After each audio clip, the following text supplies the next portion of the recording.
that when nations come together in common cause, there is always room for hope.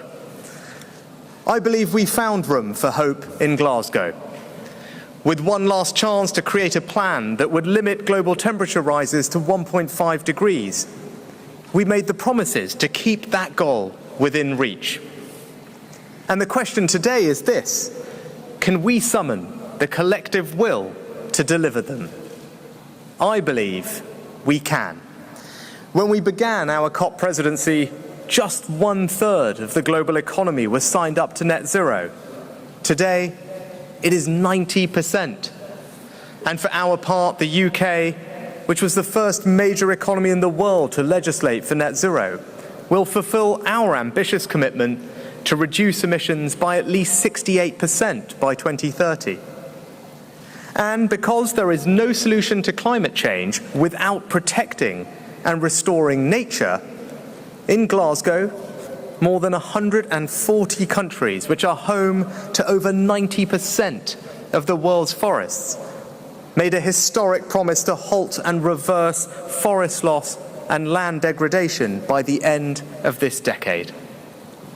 And just this afternoon, I co-hosted the first meeting of the Forests and Climate Leaders Partnership to ensure this is delivered. Central to all our efforts is honouring our promises on climate finance. I know that for many, finances are tough right now. The pandemic all but broke the global economy. And before coming here today, I spent last week working on the difficult decisions needed to ensure confidence and economic stability in my own country. But I can tell you today that the United Kingdom is delivering on our commitment of £11.6 billion. And as part of this, we will now triple our funding on adaptation to £1.5 billion by 2025. But let me tell you why. First, I profoundly believe it is the right thing to do. Listen to Prime Minister Motley of Barbados as she describes the existential threat posed by the ravages of climate change. Or look at the devastating floods in Pakistan, where the area underwater is the same size as the entire United Kingdom. When you see 33 million people displaced, with disease rife and spreading through the water, you know it is morally right to honour our promises. But it is also economically right too. Climate security goes hand in hand with energy security.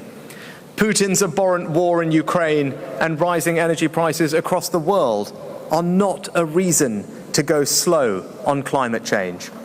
They are a reason to act faster. Because diversifying our energy supplies by investing in renewables is precisely the way to ensure ourselves against the risks of energy dependency. It is also a fantastic source of new jobs and growth. In Glasgow, we began an approach globally, using aid funding to unlock billions of pounds of private finance for the development of new green infrastructure. So instead of developing countries being unfairly burdened with the carbon debt of richer nations and somehow expected to forego that same path to growth, we are helping those countries deliver their own fast track to clean growth. And the UK is making further commitments to support this today, including by investing £65 million in a range of green investment projects in Kenya and in Egypt. I'd like to pay tribute to President Sisi for his leadership in bringing us all together, and to thank the UK's President of COP26, Alok Sharma, for his inspiring work to deliver on the Paris Agreement and Glasgow Climate Pact.